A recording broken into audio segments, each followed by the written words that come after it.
Hello, everyone, and welcome to today's event. My name is Nadia Ali. I'm the director of the Center for Middle East Studies here at Brown, where I'm also professor of anthropology and Middle East studies. And it's my great pleasure today to co-host the book event that we are co-hosting with AMUS, the Association for Middle East Women Studies. And today's event is a book talk to discuss Sarah Pursley's book, Familiar Futures, Time, Selfhood, and Sovereignty in Iraq. So let me introduce Sarah to you. Sarah Pursley is assistant professor in the Department of Middle Eastern and Islamic Studies and of History at New York University. She's the author of numerous articles, including Ali al-Wadi and the Miracles of the Unconscious, which was published in Psychoanalysis and History in 2018.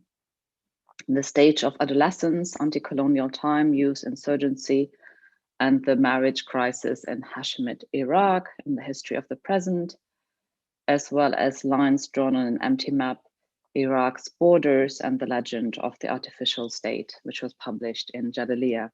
And of course, the recent book that we're going to discuss today. Welcome, Sarah. Sarah, where are you? I'm sorry Hello. about that. It's okay.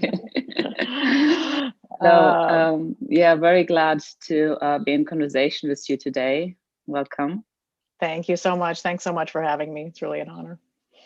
So what's going to happen is that Sarah and I will be in conversation for about 30 to 40 minutes, and then we'll have time for a Q&A, and you can put your questions and comments in the Q&A function of the webinar, but you can also put them in the YouTube channel. So Iraq was the first post-colonial state recognized as legally sovereign by the League of Nations amid the 20th century wave of decolonization movements. It also emerged as an early laboratory of development project designed by Iraqi intellectuals, British colonial officials, American modernization theorists, and postwar international agencies.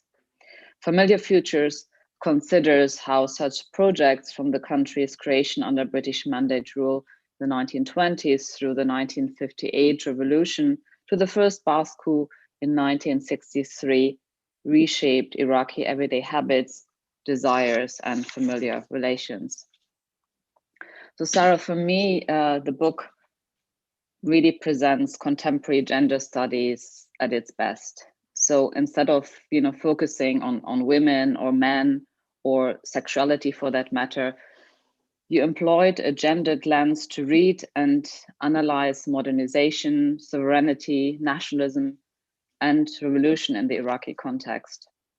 And throughout your book, you illustrate that notions of sexual difference and familiar life became contested and heated issues of debate in relation to a range of different topics. In fact, you show that heteronormativity became an essential requirement for national development. So I'm asking you, so why, in your view, is sexual difference an important angle to grasp a range of issues linked to specifically development and sovereignty in the Iraqi context? Okay, yeah, thank you for that great introduction and great question. I actually started out looking at women in particular. I was looking at back, in grad school before I got to my dissertation. The very original plan was to look at women in the Iraqi Communist Party in the 1950s. So originally I was focused on women, but it did turn into a gender analysis. And I end up using, I used the word gender, but I also use, notions of sexual difference, as you said, partly just because I think gender has kind of become a synonym for women and, wanted to sort of think about the production of sexual difference. It started because, the women in the Iraqi Communist Party, one of their big aims and big achievements after the revolution of 1958 was the passing of the Iraqi Personal Status Law of 1959, as you know from your own work. And so I got interested, in the course of looking at that and the ways in which this debate over family life and sexual difference around the personal status law became so important during this revolutionary era, from the 1958 revolution up to the 1963 coup. And that's where I got really interested in, sort of sexual difference as my analytical framework, in order to think about sort of the larger political history of Iraq in this period, and where I got interested in development, because, economic development in the 1950s, it was the frame in which everybody was making their arguments, on all sides of the debate around the personal status law. So, which was a little different from the scholarship I was used to, from the interwar period. The gender histories of the region were mostly, focused on the, late 19th century through the interwar period. This 1950s, this economic development, context made a difference. So that got me interested in sort of going back to the pre-1958, the pre-revolutionary decades, and kind of thinking about the genealogy of economic development as it plays out in Iraq, and also the role of sexual difference in different economic development projects. So I would say, my first answer to that question would be sort of an empirical answer. That the importance of sexual difference was because it was so important to the discourses around development in this period. I mean, I kept being surprised to find it so central in the projects I look at. Like one of my chapters on the early 1950s, late 40s, early 50s, is on the Dujela land settlement project, which was this, sort of based on, it ends up being based on sort of US Cold War agrarian reform theory, and is kind of fixated on the idea of family farms. So certain, so producing productive male farmers, and then producing, certain kinds of rural poor housewives in the home, raising certain kinds of children on these family farms. So even in this, rural land settlement project, ideas about sexual difference were really crucial. I mean, you can't have an idea about a family farm without, some conception of sexual difference and its role in economic development. So I would say, I can get to the more analytical parts of my argument, but I would say it first was an empirical issue of how sexual difference kept coming up in these development and modernization projects as really central. Yes. And I mean, you show it so well, and this is kind of very rich fabric in the Iraqi context. But of course, it's something that I think those of us who've looked in other contexts, during the time of sort of modernization, development, has played an important role across the region. I mean, it's a very powerful lens and a very important lens, and I think it opens up so much. And of course, development, as you show so well in your book, is very much linked to very specific ideas, very gendered ideas of modernization. Yeah. So, but I guess, I'm sort of intrigued by the title, Familiar Futures, Time, Selfhood, and Sovereignty in Iraq. And I was wondering if you can sort of explain to the reader a little bit, what do you mean by familiar futures? And also, how do development and sovereignty, but also time, selfhood, and sovereignty, how do they link together? Yeah, okay, thank you. I mean, I'll start with the title. So familiar futures, I discussed in the introduction, I have three sort of meanings, or I call it in the introduction registers, four registers for the title familiar futures. One is sort of what I was just talking about, the centrality of family reform and ideas about family life, not just ideas, but interventions in family life to these future-oriented projects of modernization and development. So in that sense, it's familiar as familial, and also familiar as intimate. So sort of thinking about, new sort of ways to shape people in the family, sort of at this intimate level. And then the second and third, this is actually a different order than I do in the introduction, but like this is easier sort of in speech to do it this way. The second and third meanings of familiar futures are trying to get at what I ended up seeing as kind of some of the tensions and paradoxes in some of these modernization ideas about time or temporality, and especially about the future. So the second register, let's say, is futures that are familiar because we're all supposed to know, what it looks like, what this single universal future of modernity looks like. It looks like the present of the West at any particular moment. So this modernization as Westernization concept of a particular, industrialized modern future. Yes. And then sort of counter to that, my third register is, often these development projects, when you really start looking at them, they're often not actually arguing for turning Iraq, at least in the short term or even medium or long term, into a version of, say, the United States. They were often arguing, for example, how to keep Iraq as an agricultural country. These were some of the US and UN development projects were explicitly arguing Iraq has been, is, and will always be an agricultural country. So how can we keep peasants from migrating to the cities, through these land reform projects, for example? So this is a future that's familiar because it keeps being a repetition of Iraq's present. Yes. Another example would be, the arguments for the continual deferral of democracy, right? We can't have democracy until we have economic development. So sort of the repetition of Iraq's political present in the name of some, economically developed future. So those two are, thinking about this tension in ideas of the future and modernization projects. And then bringing in the first register, the importance of family and family life and family reforms for kind of stabilizing those tensions. That's ultimately sort of analytically what I'm doing, is looking at the importance of gender and family projects for kind of stabilizing these tensions in modernization projects. There's a fourth register. I don't know if I want to go into a lot of detail on it here because it's sort of standing outside of those, but it's, and this came sort of late in my research and writing of the book, but I started to get interested in sort of some Iraqi conceptions of time and some things that some intellectuals, artists and other intellectuals were doing in Iraq to, I think, sort of disrupt this tendency that I'm talking about, the kind of tendency of modernization discourses to actually sort of open out into a static future, paradoxically, because it's supposed to be constantly changing. And using sort of local conceptions of time, Islamic conception of time and other local conceptions of time to think about other ways we could think about futures that are familiar because they're local, first of all, but also they're attached to the present in some way. So they're not constantly receding in this way I'm criticizing modernization discourses for doing. So that's briefly sort of the fourth register. Yeah, and I'll come back to that. I have to say I really appreciated that because, unlike so many other histories of Iraq, you do show that, Iraqis did have agency and they, reacted to some of these conceptualization in very creative and original ways, and, being resourceful, taking various kind of norms and values from their own, cultural and religious backgrounds, but without totally rejecting, Western ideas of modernization. I really like that.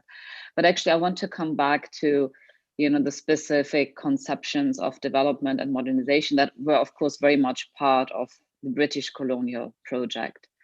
And, one of the arguments you're making, or you seem to be critical in your book of those who depict British colonial policy in Iraq as a battle between what has been called the India school, which I understand is based on direct rule, and then on the other hand, the Egypt school that advocated indirect rule. And so can you explain to us what your own take is in terms of British colonial policy, and why are you critical of that distinction? And I'm particularly interested in the way you discuss the use of air power as the primary technology of imperial rule. That seems to be a big shift from other colonial strategies used by the British elsewhere. Yeah. So yeah, I think this idea of, a debate, there was a debate going on between, in British colonial policy between the Egypt school and the so-called India school. But I think, to put too much analytical emphasis on that has taken some attention away from some important, aspects of British rule in Iraq that were new, that were shifting, that were, changing. And also it overlaps, I think, with a historiographical point I'm making, that I think India, has been really important for sort of post-colonial types of analysis. And within Middle East studies, Egypt has been really important because there's just so much great scholarship on Egypt, especially related to some of the questions I'm looking at. I think, in Iraq, there's some different things that are happening. Iraq is, it's not the only place the British are using air power, but it's explicitly Britain's, laboratory for experimenting with air power as the primary means of imperial rule, was Iraq. And I think, that changes things. And I'm not actually a little bit agnostic on how much this is a shift and how much we're seeing it in other places here, but I am saying that, what happens in Iraq, I don't see these kind of disciplinary or even biopolitical projects so much in the British Mandate rule. I'm seeing experiments with new forms of rule, and especially air power, of just, direct distant application of violence on bodies. And the way the British are often justifying that, actually, even though it's not this sort of intimate disciplinary effort to remake Iraqis, they are reproducing certain ideas about the relation of sexual difference to development and especially to backwardness. For example, as they're dropping bombs from airplanes on entire villages and wiping people out, they start saying they can no longer classify civilian deaths according to under categories like men, women, and children, because they actually can't tell anyone apart when they're dropping bombs on them. It's hard to count anyways, but they certainly can't tell, one body from another. And they explicitly make an argument that the reason we can't tell one body from another is because Iraqis aren't sexually differentiated enough, right? So we're just going to start counting civilian casualties as civilian casualties and not under these categories of men and women, which is what we used to do. So, they're making an argument that Iraq is backwards. And one of its signs of being backwards is that men and women are not sexually differentiated. And then making these arguments in these really kind of horrific ways to justify certain forms of violence in Iraq. There's a similar discourse around the British don't like that Iraqis revoke corporal punishment in schools. So an ordinance is passed in Iraq, 1926, I think, where they banned corporal punishment in schools for any reason. The British are opposed to that. They're complaining about it to the League of Nations.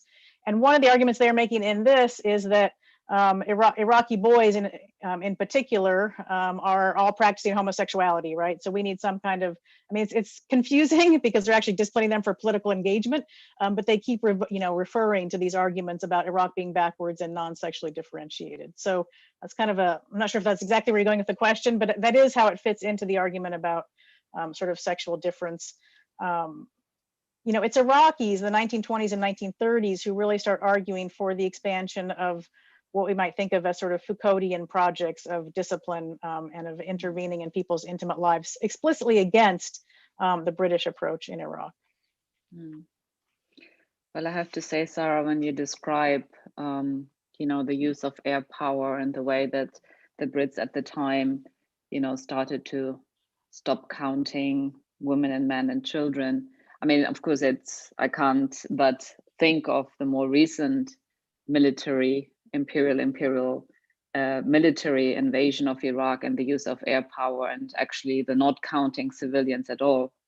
When I think about the recent invasion in Iraq and even sort of 1991 and how then recently there was the commemoration of the bombing of the Amaria shelter, and just to see this line that goes all the way back to the British colonial project of really dehumanizing Iraqis and in the most horrific ways. Yeah, absolutely. And I think that is part of the problem of focusing on this India versus Egypt debate is, in some ways, these are more similar to later sort of, obviously US kinds of projects that you're talking about, imperial interventions, than they are to 19th century, practices of colonial rule. So I think we need to think a little differently about how we approach that. Yeah, I agree. So, while you're challenging common depictions of colonial rule, you're also, and I mentioned that before, and this is for me one of the most interesting aspects of the book, engaging in a real in-depth manner with the thinking of Iraqi intellectuals, and you're portraying them in a far more nuanced manner than some other historians have done before you. You show in your work that many Iraqis resisted British ideas about development and also about education. And one example that stands out is your discussion of Sati al-Husri, who is an Iraqi educator who usually tends to be associated sort of very clearly with authoritarianism and even fascism. Now tell us about your kind of more nuanced reading of his views and policies, and how do they challenge more prevalent historical accounts? Okay, yeah, I think I'll say two things about al-Husri and my approach. One is that to the extent that I focus on his ideas about sort of pedagogy and psychology rather than Arab nationalism, but I'll get to that in a minute. I do think he makes some really interesting arguments and sort of analytical interventions that actually shaped my analysis of events in Iraq. I think his critiques of the 1932 Monroe Report, for example, are really cogent and important. The 1932, it was a US team of education experts that came to Iraq in 1932 and basically criticized the Iraqi education system, which al-Husri had been instrumental in establishing, for giving all children across the curriculum, across the Iraqi national space, the same education in content. And specifically, they objected to girls and boys having the same education or the same, following the same curriculum, and urban and rural boys following the same curriculum. So those are the two kinds of difference this US team was interested in, was the sexual difference and the urban-rural difference.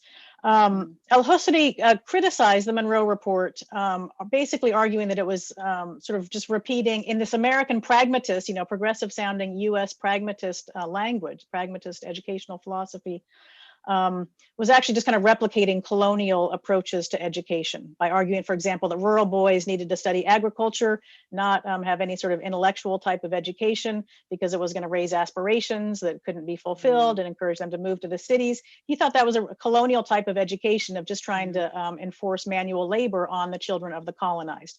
I think that's a really important critique of the Monroe Report. Yes. And actually that what he suspected of the Monroe Report, that it was just repeating narratives, colonial narratives that were already established from earlier colonial contexts, is absolutely true. He didn't have time to go research it. I did. He was absolutely right. They were just repeating actual descriptions that they had used, in reports on the Philippines and China and Latin America. This was a global narrative of education systems and sort of this anti-intellectual argument for teaching manual labor to children in, outside the West, basically. So I think he makes really important interventions in that regard. In terms of his Arabism, the second point I want to make is, I've noticed that some people are sort of taking me as a defender of Husri or a champion of him or something. I'm actually really critical of him, but in a different way. I mean, what I am looking at is how Arabism became really important to the formation of an Iraqi nation state. That I'm looking at the way Iraq was produced as an Arab state, which obviously had really important effects on Kurds and other non-Arab, minorities in Iraq. So rather than looking at Arabism and Iraqism as these opposed ideologies, which they clearly were in the 1950s, but I think that's been written back a little bit. I'm looking at how Iraq is actually being constructed as an Arab state and sort of thinking about ideas of a hegemonic Iraqi identity that al-Husri participated in. I wouldn't call it fascist necessarily. I think that's a way from deflecting from how this was consistent with this global idea at the time, which the Western European states were completely participating in through the Treaty of Lausanne, for example, which introduced this idea of a majority race, that all nation states have a majority race and minority races. And the point was to identify the majority race. And, this is not just a fascist idea, right? And so I'm actually trying to sort of normalize some of his ideas. And he was not, his idea of Arabism was not based on race. He was insisted that it was not genetic, it was not racial, it was based on language and history. And he was very pragmatic, right? He was an Ottomanist, then he was an Arabist, but also he was an Iraqist. He said that King Faisal's most important achievement was to establish Iraq's borders, because he thought first you have to create an Iraqi nation state and then maybe later an Arab nation state.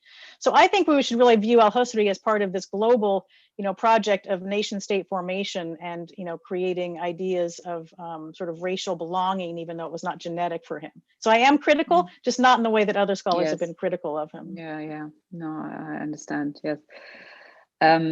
I want to go back to, or I want to pursue this thread of education, because anyone who knows Iraq and Iraqis realizes how education is so important in terms of people's self-perception. And there's still sort of this idea that education, is a means for upward social mobility, and that has a strong idea. And I was interested how in your book you show how, of course, the British constructed Iraqis not only as dangerous, but as you said, as primitive as well.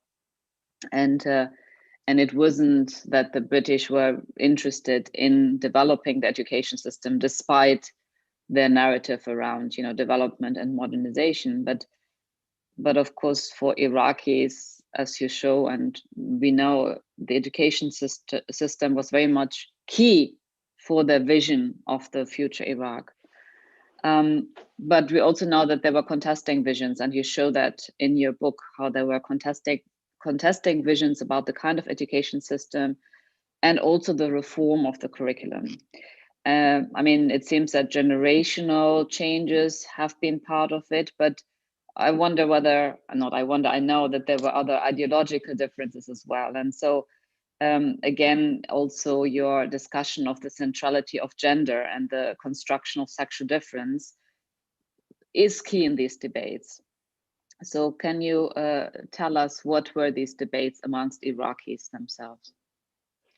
Yeah, well, one of the major debates I look at, I mean, is related to what I was just talking about between al-Husseini on the one hand and the Iraqi educators that were kind of following what I'm calling this U.S. pragmatist, and they called the pragmatist educational philosophy. Many of them were educated at Columbia Teachers College, which had an agreement with the Iraqi government.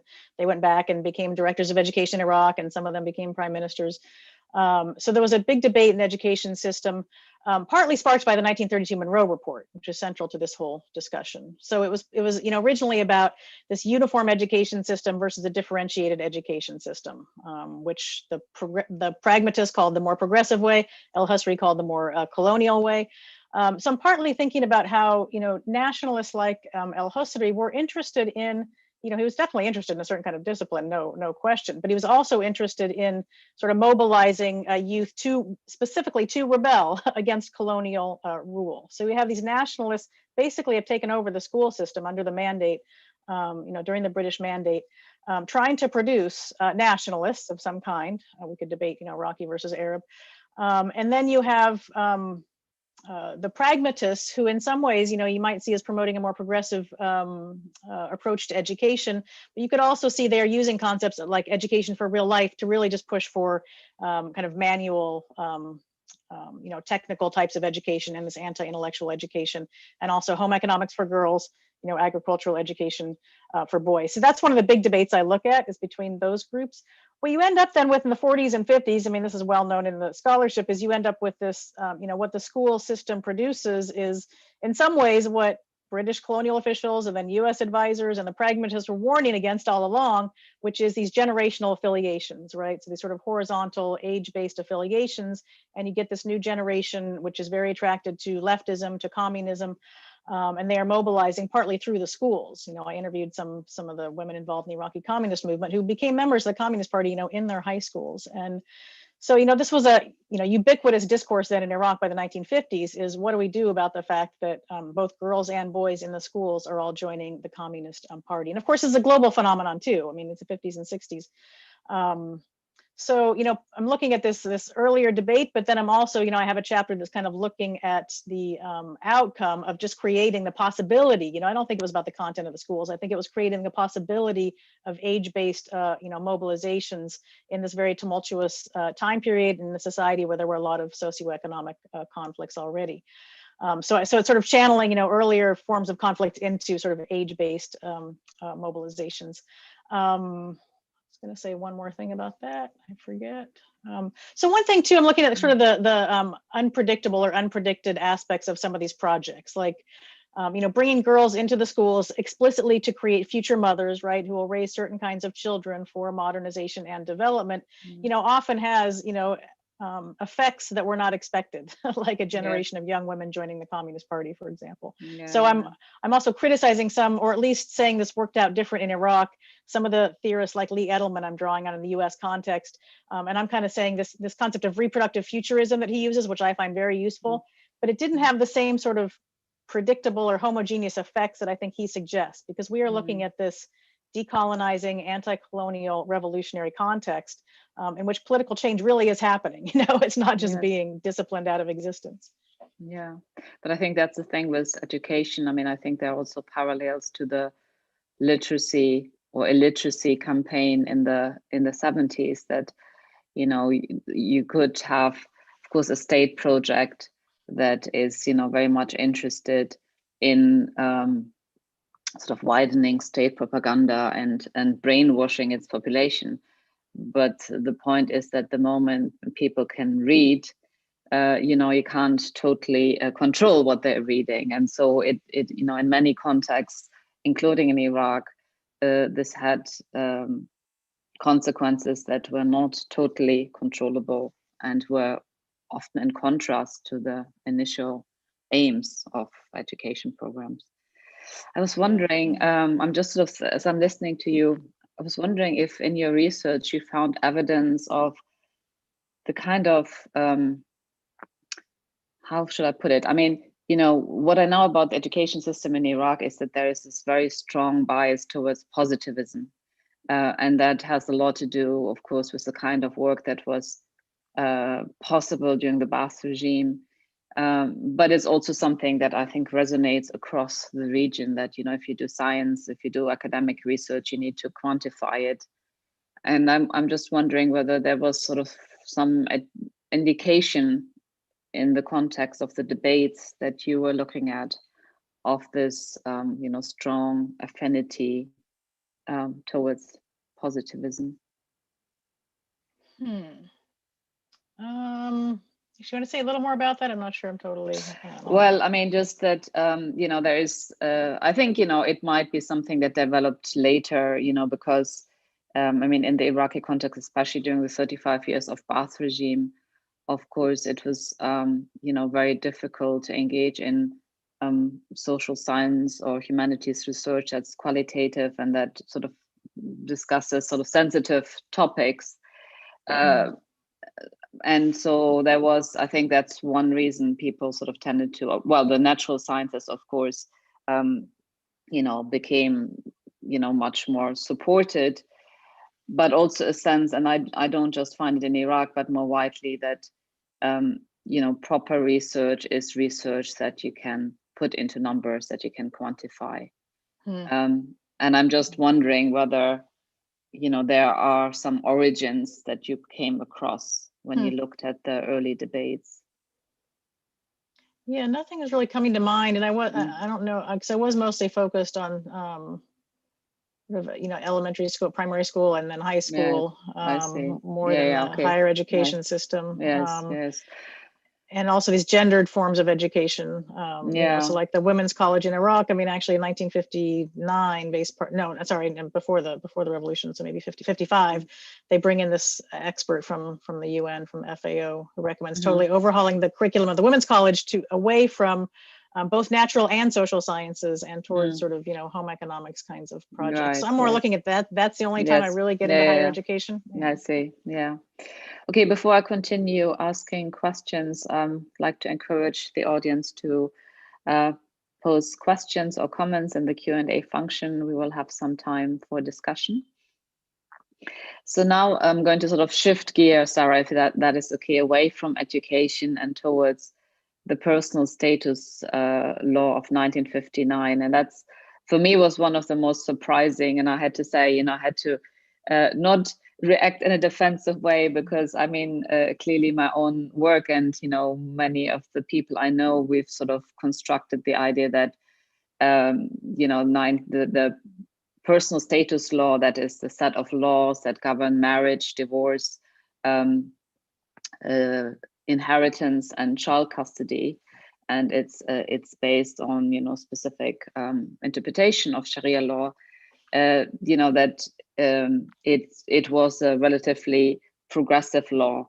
Now, I think what is not controversial is that it's very much linked to the idea of the modern nation state and women's liberation, at least greater gender-based equality.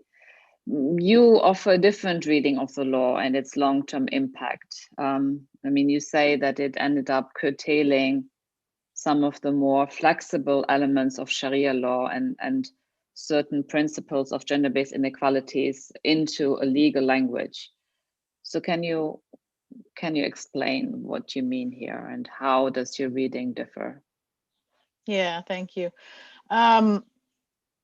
Yeah, so I will say, you know, first of all, I'm not making some political argument about, you know, that Iraqi family law should be under Sharia rather than the personal status law. And I, you know the personal status law of 1959, you know, was and still is, you know, important to the Iraqi feminist movement. That's how I got to it in the first place, was sort of by looking at it as a demand of the Iraqi feminist movement. And then also, you know, part of my argument here is that the Sharia has changed in the modern period. And I'm partly looking at that process. You know, I'm partly saying that the Iraqi personal status law of 1959 was not sort of a departure from religious family law in the way it's often understood. I see it more as a sort of remaking of religion in relation to family law in a way. And so one, sort of the most obvious way to think about that is, the law is often called the final step in the secularization of Iraqi law, right? So like other areas of law, civil, commercial, like other parts of the region, civil, commercial, criminal law, came under sort of state control in the, Ottoman 19th century.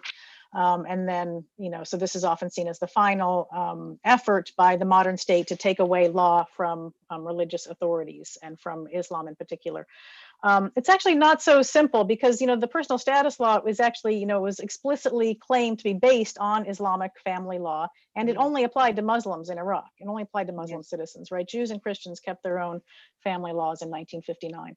So I would say it is the final step in the secularization of Iraqi law in a way. But more in the sort of Talal Assad way of secularization as the modern state now deciding what counts as religion, and really, associating religion with private morality, with the family, with sort of all the implications that go, as maybe especially for women, with that process of really associating religion with morality in the private sphere. So I'm sort of looking at it as part of that kind of longer process. So that means that the Sharia itself is being changed through this process, I think. But just to give, I could obviously talk about this for a long time because it was originally the basis of the book. But just to give, a couple examples in the law itself, one thing I focus on is this little clause that didn't get talked about a lot, but that made it mandatory for a woman to breastfeed her own infant if she was physically able to do so. So, part of my argument here is they are taking, it's not even actually in any of the Islamic legal schools. You can't even really say they're taking the most conservative interpretation from Islamic legal schools.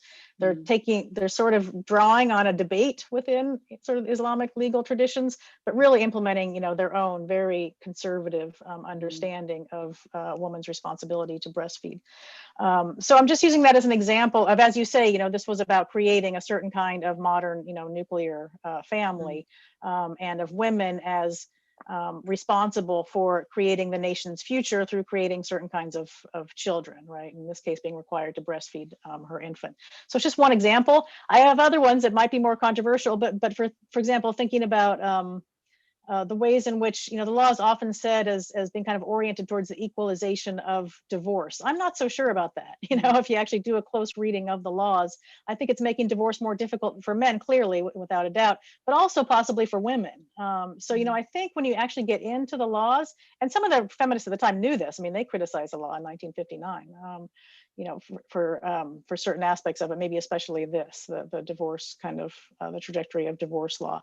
So I think, one thing I'm doing is doing a close reading of the law itself, and then thinking about this, in sort of the longer history of, religion and the state and the family. I do think it was a progressive law in lots of ways. The equalization of inheritance between male and female heirs, which was by far the most controversial aspect of the law, was, more progressive than, in almost any other state in the region. Of course, it was also the shortest lived clause of the law. It was repealed immediately after the first Bath coup of 1963. It was that one clause that was repealed. Part of my argument too is just, the scholars often, I don't know, obviously not scholars like you who worked on it in depth, but scholars who just general Iraq historians often say the personal status law itself was repealed in 1963. It wasn't, because there were a lot of agents in Iraq who had an interest in a national family law, including Sunni religious authorities, wanted a national homogeneous family law. So I'm also just trying to think about the law, that history of the law kind of in more subtle ways, and it's often presented. Yeah. But I guess, and you're not challenging the idea how, the personal status law is so linked to questions around sectarian identities, though. It's not a coincidence that following the invasion of Iraq, that was, the one of the first things on the agenda of actually, especially Islamist Shia opposition. And I think that's kind of where the many Iraqi feminists, of course, and also, the work of Zaha Ali, make the argument that, the way that the law has been, or the getting rid of the law has been used to reify and increase sectarian divisions. And I mean, one of the positive or the progressive things that Iraqis, how they have experienced law when I talked about them, is that it allowed for marriages between Sunni and Shia, for example. So I think that is an important element, although, you know, I do appreciate that you really went into great depth. Yeah, I mean, yeah, no, absolutely. I mean, I think sort of the fact that it becomes so central after 2003 kind of, I mean, it is part of my point, is the way in which family life and family law has become so central to larger political conflicts, and that the Sharia is now understood as being about family law, you know, which not always great effects for women, of course. You know, in terms of the Sunni Shia, I think that's interesting because it is true that in Iraq, you know, this was a Muslim law, right? They did not create separate, that was the point, was not to have separate Sunni and Shia laws. So in other ways, it's similar to Lebanon, for example. People think Lebanon's really special, but it's partly just that Iraq could create a majority law because there's a clear majority, I mean, the Muslim majority. So they could have one national law, even though it was actually based on the Islamic family law, and then Jews and Christians kept their own law. That's one of the main differences from Lebanon. It's not as different as people often think, but it is different in this sense. It was a uniform Muslim law that applied to both of the major Muslim sects, right? Yeah. Okay, before I ask you another question, I see there's a question here from the audience. It's a question from Marcus Smith, who is asking, have you looked at all into the Frank Aini Jewish School in Baghdad, founded in the 20s and became a prestigious school from the 50s onward until it was nationalized in the 70s? As a privately run school, I know that most students and teachers were Jews, but some prominent Muslims and Christian families sent their kids there as well. I wrote about it as a communal space, but I wonder how the school factored into this national debate in education. Yeah, the short answer is no. I have not looked at all into it. Just look at the question. Yeah, sounds interesting, but no, I can't. I mean, just to be honest, I have not looked at it at all. Yeah. Maybe Marcus Smith, if you could put in the name you said you've written about it, would be very interesting if you can, but we'll find it. Thank you. Sounds really interesting. Okay, so I mean, it's obvious that when writing the book that you used different resources and different documents to examine different discursive moments and debates in Iraq. So I'm interested to know about your choice of resources and themes, and how did you conceive of the book, and how did it develop in terms of your methodology and the questions you pursued? Great, thank you. I'm loving these questions, by the way. You know, as I said, it originally started around this personal status law, which is now chapter 7 of the book, but originally that was going to be the whole dissertation. That started as my dissertation.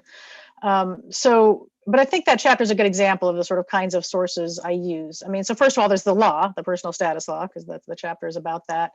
And several of the chapters do engage in kind of close readings of a single text or single sets of source bases, and then supplemented with the public discourse around that thing. So in this case, the law is one important source, and then all of the public discourse around it, which was the newspaper articles, journal articles, religious treatises, you know, Sunni and Shia critiques of the personal status law. So that's an example of the kinds of sources I'm using. So most of the chapters draw pretty substantially on periodicals, because I am looking at public discourse. Some of them use sort of the international and US-based kind of development and modernization agencies, like the chapter in the Dujela is really looking at UNESCO, the UNESCO archives, and because UNESCO was running this pilot project there for home economics education for peasant women, which is what the chapter focuses on. In terms of methodology, so you mentioned this moments thing. So I say in the introduction, you know, I'm not trying to trace a sort of uniform historical subject moving through linear historical time. And a recent reviewer took that as a confession that I'm not really doing historical research, which was that was interesting. But you know, I'm making an analytical point here and a methodological point.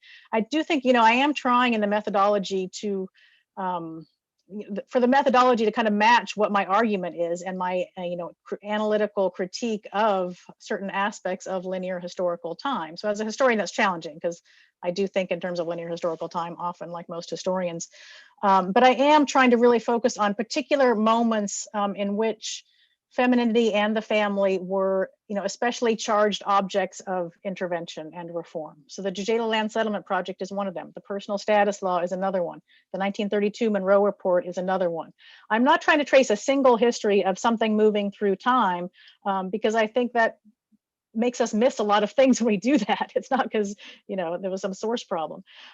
So for example, I actually, end up using then, in terms of methodology, this actually ends up leading to sort of what we might call a genealogical methodology in some cases. Like I think by not seeing economic development, for example, as the single subject moving through linear historical time, actually is what allowed me to look at how the post-World War II concept of economic development, I argue, was a coming together of different strands of development from the interwar period. And Iraq is an especially productive location for looking at that for a number of reasons. I argue that the colonial concept of economic development as an extraction of a colonized territory's resources, that's what economic development meant in the interwar period, that came together with the national conception of development of a nation moving through historical time towards territorial sovereignty, and with the biological, psychological conception of human development, of a human moving through certain stages of life.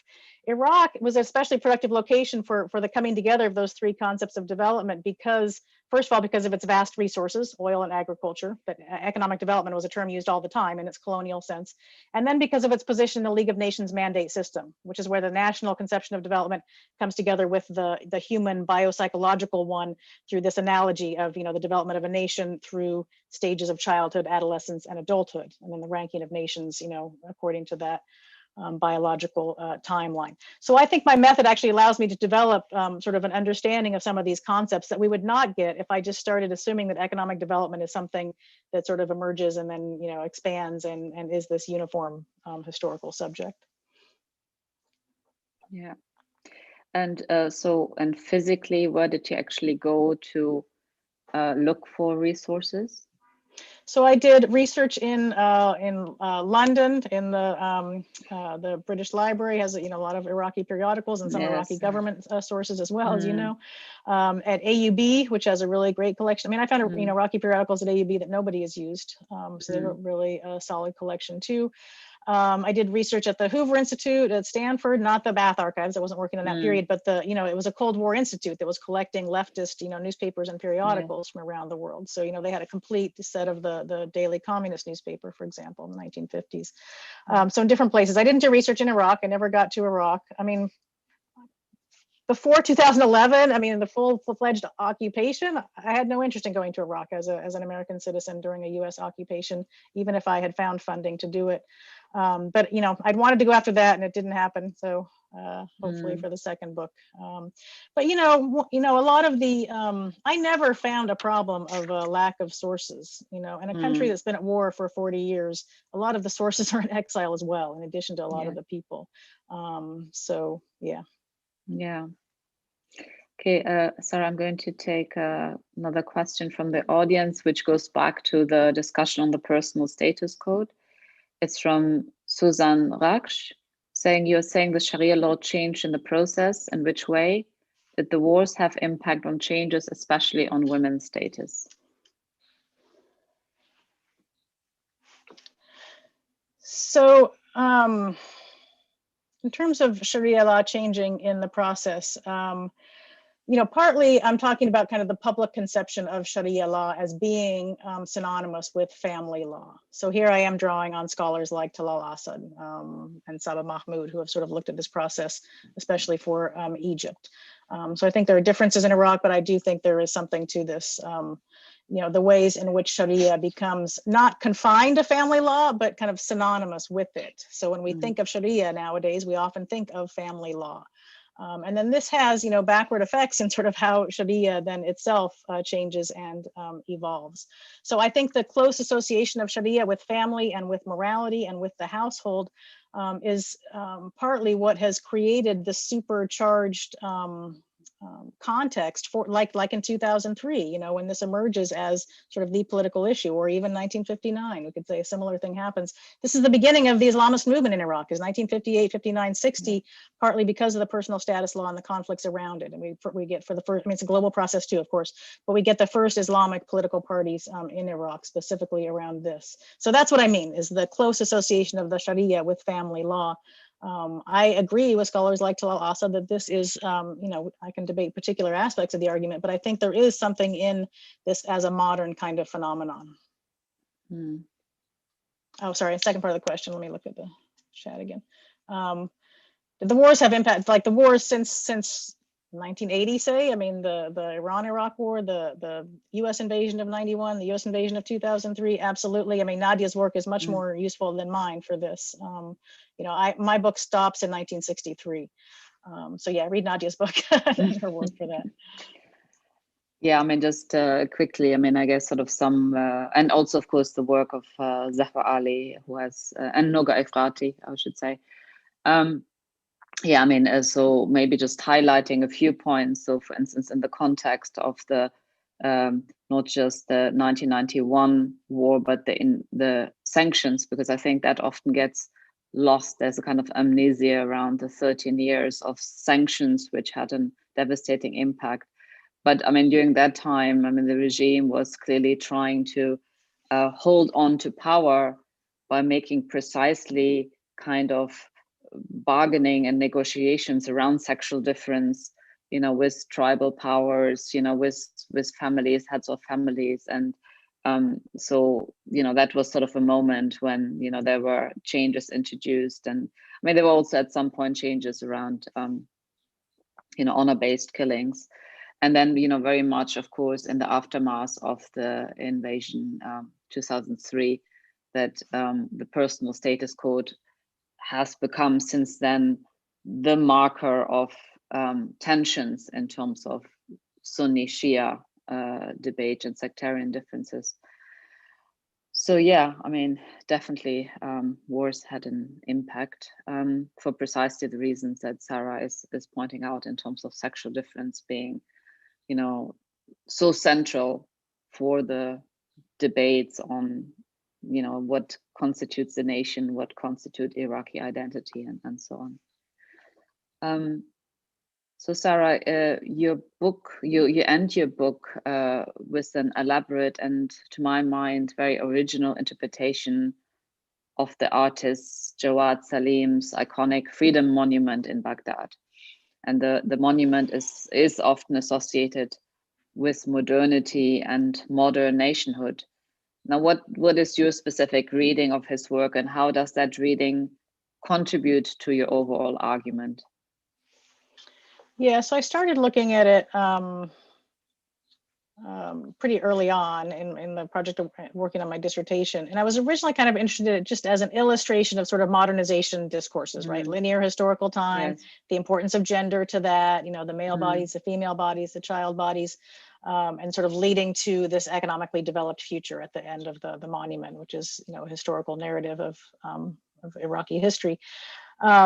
The more I worked on was working on the dissertation and the book, and then the more I looked at the monument, and the more I started reading, especially Arabic art criticism on the monument by Iraqi art critics, the more I started thinking of sort of heterogeneous conceptions of time in the monument. And a lot of it is not mine. I'm actually drawing on Iraqi art critics about different conceptions of temporality.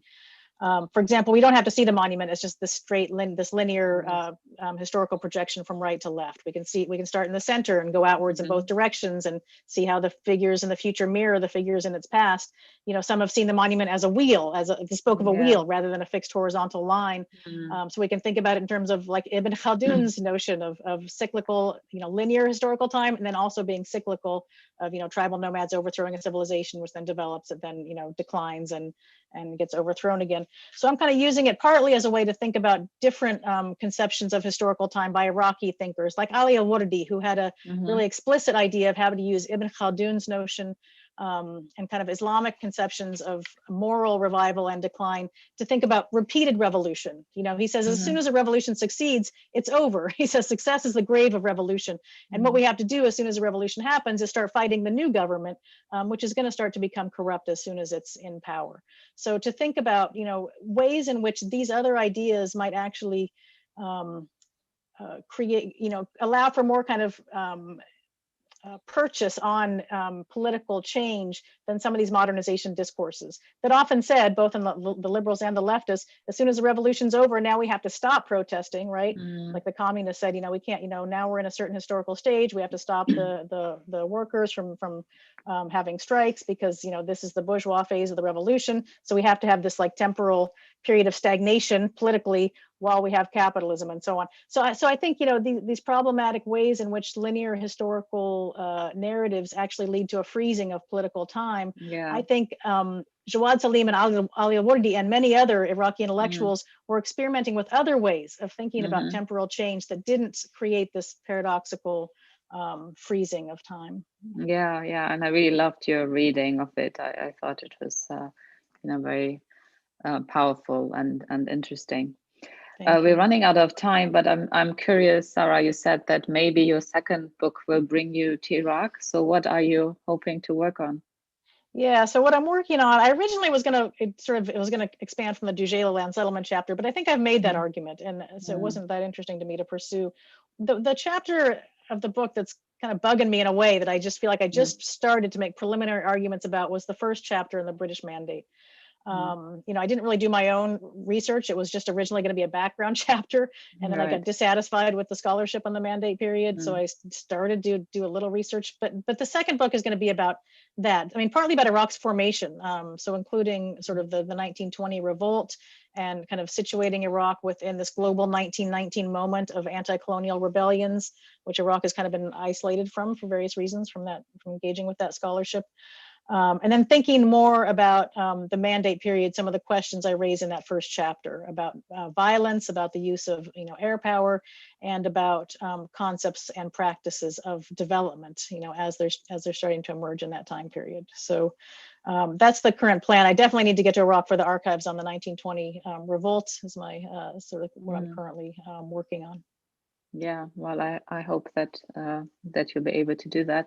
And then, finally, just maybe if you can reflect a bit on, sort of the field of Iraqi studies, and particularly, I guess, in terms of history, because I feel that, your work is really making such an important contribution on so many different fields. I mean, it's firmly based in history, but clearly you make a contribution to the field of Iraqi studies and broader Middle East studies, as well as, gender studies. And I guess, I'm sort of interested in your sort of take on Iraqi studies and where the field is. I mean, I know it's a very broad question, but maybe, and also, I guess, sort of, how do you see yourself? I mean, I guess as spanning all the fields, or do you feel sort of more closely linked to a specific discipline and area of debate? I mean, I guess, I think Iraq studies in general is a really exciting time right now. I mean, there's a lot of exciting work coming out. I mean, in terms of gender studies, I mean, there's already been, great work, obviously your work and Zahra Ali's work and Reed Bashkin I'm engaging a lot with. And then, there's a whole generation of grad students that are doing really amazing work. I think in the next few years, we're going to see some really, really great books I agree. on Iraq. And so I think, prior to, the last, 10 years or so, Iraq has been, I mean, still, it's not nearly in the level of, say, Egypt in terms of the scholarship. I mean, just the amount of scholarship and the theoretical, sophistication, engagement, it's not there. But I think this is a really exciting time for Iraq scholarship. And, one thing I'm hoping is, that we can, I mean, I do see myself as a historian and I'm engaging with that. But I think also, Iraq scholars are thinking more theoretically and contributing to fields, broader fields, postcolonial studies, gender studies, globally. So I think it's a great time to be in Iraq studies. Yeah, I agree, and I also very much agree about the new generation and the sort of prospect of really exciting work coming out the next few years. Well, thanks so much, Sarah. This was a very interesting, very inspiring discussion and conversation. I'd like to thank you. I'd like to thank our audience. And yeah, I hope that also we'll be able, we are not too far from each other. I hope we'll be able to see and meet in person at some point in the not too far away future. Yes, I'm looking forward to that. And thanks so much for having me and for the amazing questions.